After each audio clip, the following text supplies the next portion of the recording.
त्या कळसातल्या शारदा गणपतीला नवस बोलला की मला मूलबाळ होऊ दे.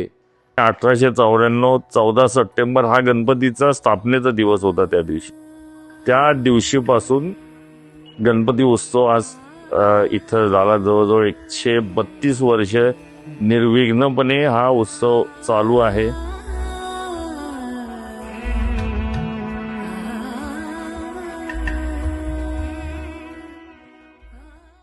पुणे शहराच्या वैभवशाली परंपरेला साजेसा असा गणेशोत्सव आज देखील साजरा करणारं मंडळ म्हणजे आपलं अखिल मंडई मंडळ.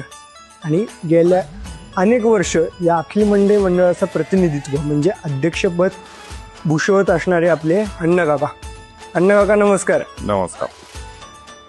आज ही जी आपण एक सिरीज घेऊन आलो आहे मंडई उत्सवाची पंढरी, आणि यात पहिल्याच याच्यात आम्हाला विचारायचं की आपलं अखिल मंडई मंडळ किंवा ही जी शारदा गजाननाची मूर्ती याचा इतिहास काय बरं, याचा उगम कुठून झालेला आहे?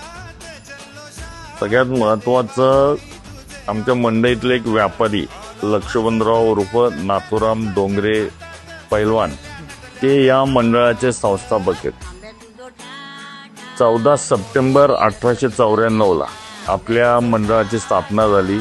गणपती प्रथम त्या दिवशी आणण्यात आला आणि बसवण्यात आला. उत्सव सुरू करण्यात आला. नाथुराम डोंगरे पैलवान हे तुळजा भवानीचे निस्सिम भक्त. त्यांना लग्नानंतर मूल बाळ होत नव्हतं, म्हणून त्यांनी तुळजा भवानीला नवस बोलण्याचं ठरवलं व ते तुळजा भवानीच्या मंदिरात गेले. आणि मंदिरात खाली उतरत असताना समोर यज्ञ मंडप आहे.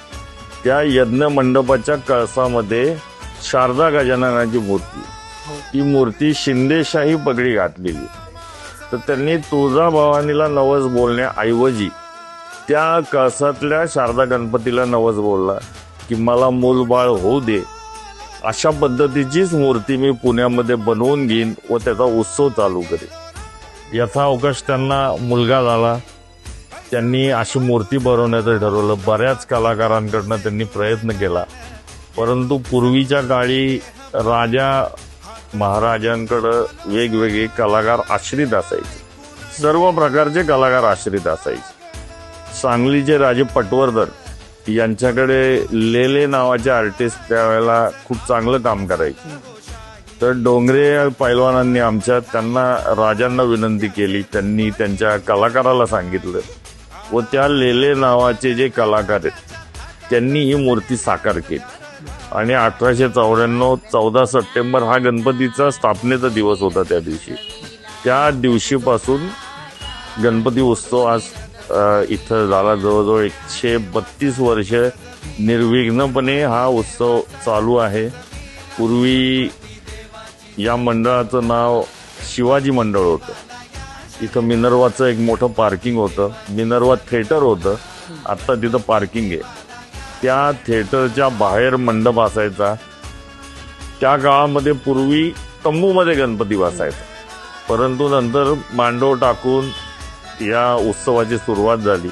कालांतराने सगळ्या व्यापाऱ्यांनी एकत्र येऊन त्याचं मंडळाचं नाव शिवाजी मंडळाऐवजी अखिल मंडई मंडळ असं नामकरण केलं व याच नावाने आज तागायत हा उत्सव चालू.